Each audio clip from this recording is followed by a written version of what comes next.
Assalomu alaykum muhtopli qarindoshlar.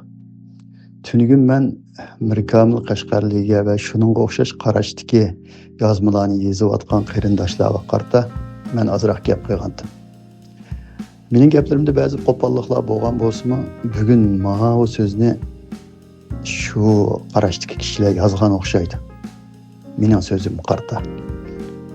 Endi bu yerda bir xursand bo'lgan yerim bu efendim deb turib nati chiroyli opti ham mening surtimni kirishtiribdi, mening so'zimni kirishtiribdi. Shu so'zga javob qilib, men yozmani yozibdi. Mana shu shaklda bo'lsa, munozir yaxshi bo'ladi va o'zimizning tushanchisini chiroyli o'tirib qo'yib qo'yamiz. Bu yerda hech qanday bir narsa talash-tartish qilishmaymiz. Bir-birimizni to'van tushirish emas maqsad. Maqsad zodi o'zimizning dinini qanday tushunamiz. Qur'on zodi qanday kitob. Payg'ambar alayhissalom bizga qanday bir dinni akagan. Payg'ambar alayhissalom nimaga chaqirgan? Nimaga chaqirgan? Din shu Qur'onning ichidami yoki Payg'ambar alayhissalomning og'ziga nisbatlab qo'yib o'tirga chiqqan narsalarning hammasini to'g'ri deb qabul qilamdik yoki shu Qur'onga uyg'un bo'lganlarini qabul qilamdik. Mushu temada munozirlashyapmiz, so'zlashyapmiz. Hem mushu temalarda, mushu jihatda millatning o'ylash biqishini, ahli ilmlarning va boshqalarning hammasining o'ylash biqishini, tafakkur qilishini, izlashini tavsiya qilamiz. Endi bugungi mushu yozmada yanalam shu klassik tushuncha bo'yicha oyatlarni dalil qilibdi. Oyatda chiqayotgan mazmun u emas. Oyatning maqsad qilayotgani u emas. U emas. Mening oyatga bo'lgan tushuncham shu. Hozir tushundirman o'zimning tushunchasini. Qur'onda yana ta'kidlasak, Rasulga itoat bor, nabiyga itoat yo'q. Nabiy degan kim o? Desa, nabiy degan o'sha elchilikka tanlangan, ya'ni rasullikka tanlangan kishi. O'sha rasullikka tanlangan kishini ko'rsatadi. Nemishga itoat babida kelgan oyatlar har doim rasul bilan keladi desa, yana o elchining yetkizayotgani. Mushunga itoat qilsanglar, o'sha rasulning yetkizayotganiga itoat qilsanglar, menga itoat qilgan bo'lasizlar degan gap. Bizning Uyg'urlar tarjimada kim menga itoat qilmoqchi bo'lsa, payg'ambarga ergashsin deydi. Oyat nimani ko'rsatadi desa, kim menga itoat qilsa, o rasulning da'vatxoniga ergashsin deydi. Rasul kim? Elchi. Rasulullah kim? Allah'ın elçisi. Allah'ın elçisi nimini yetkizdi? Allah'ın elçisi Allah'ın dinini yetkizdi. Allah'ın dini qaysı? Kur'an. Kur'an. Allah'ın elçisi Kur'an demegen halalını halal, Kur'an demegen haramını haram demeydi. Aşı Kur'an halal dese halal deydi, haram dese haram deydi. Qur'on qanday bir hukm bersa, shu bo'yicha hukm beradi. Uning bir narsa qatmaydi. Bu yerda payg'ambar sizlarga nimani bersa, shuni elinglar, nimadan to'ssa, shuningdan qaytinglar degan shu oyat Sura Hashrning 7-oyati yana Rasul bilan keladi. Rasulga itoat qilgan odam menga itoat qilgan bo'ladi. Yani Rasulga ergashgan adam menga ergashgan bo'ladi degan o so'zmi, ya'ni Rasul bilan keladi. Shuning uchun Qur'onda Rasulga itoat va nabiyda nabiy kelgan yerda itoat yo'q. Nabiyning, ya'ni Rasul shu payg'ambarning, biz farschadan kirgan shu payg'ambar degan shu atalg'i bilan ataymiz. Payg'ambarning xatolashib ketgan, ya'ni vahiy bo'lmagan narsalarda xatolashib ketgan yerlarda desa, ya nabiy sen o vaqtda, yani bizning vahiyimiz emas, vahiy qilgan narsamiz emas, o'zing o ishlarni qilayotgan vaqtingda mama jihatlarda sen xatolashib ketding deydi.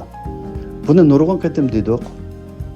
Masalan, asalni o'ziga harom qilib olgan chaqda nabiy deb turib, shu asalni harom qilayotgan vaqtning o'zini ko'rsatib turib, nabiy deb oladi.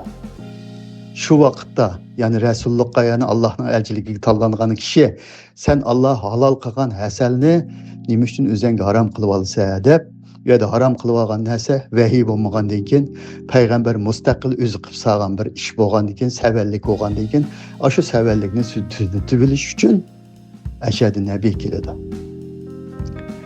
Zaydni ayolingni qo'lingda tut degan payg'ambar alayhisalom. Qo'lingda tut degani vahiy emas. Vahiy emas.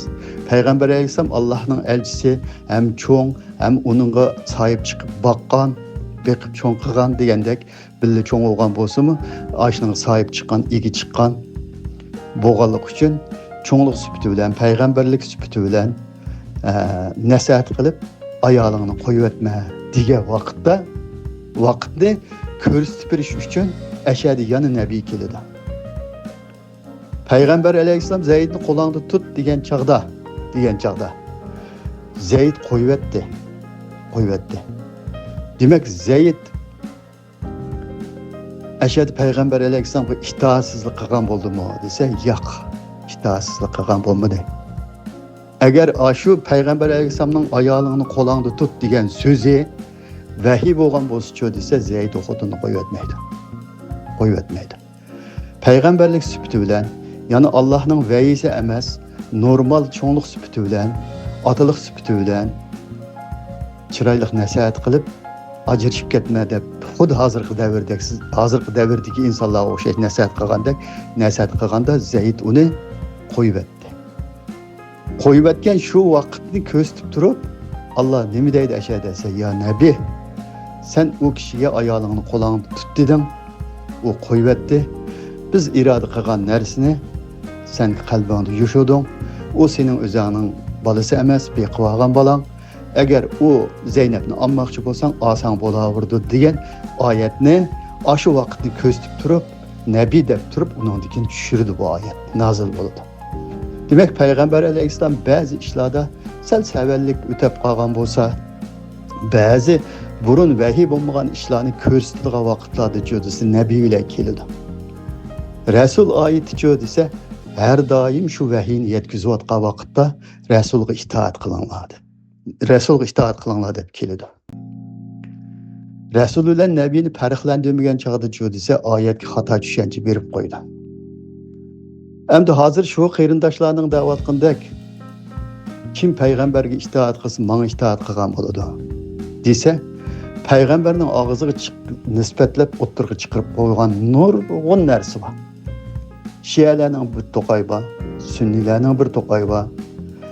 Sunniylarning 4 mazhab bor. Shialar 12 firqaga bo'lindigan, sunniylarning hozir o 4 mazhabdan boshqa nurg'un firqalarga bo'linib ketdi. Hammasi hadis deb so'zlayotdi. Bularning hammasini shu payg'ambar alayhisalomning sunnati, shu payg'ambarning so'ziga itoat qilsak, Allohning so'ziga itoat qilgan bo'lamiz deb tushuncha hosil qilib bilib mang'ini bo'lamdi desak, unda emas. Unda bo'lmaydi.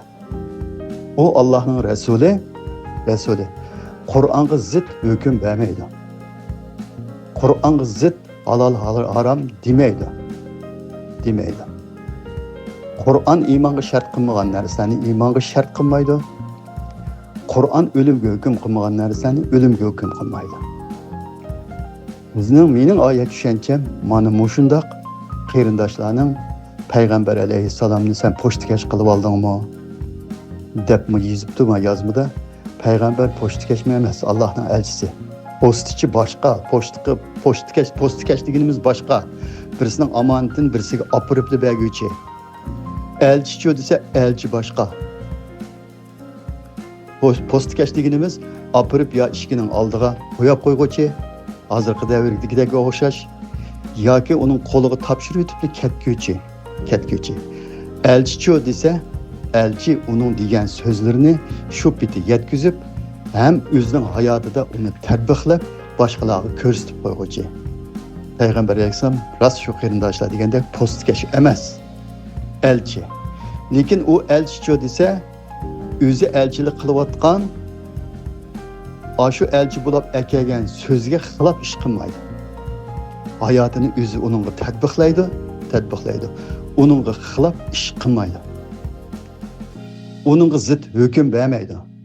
Uningdan tashqari bir narsani halol va harom qilmaydi.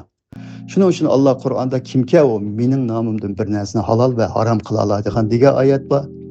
Yenilam ta'kidlasak, agar u Muhammad alayhissalom biz demaganda bizning nomimizdan sizlarga deb salsa, uning qizil tomirini kesimiz.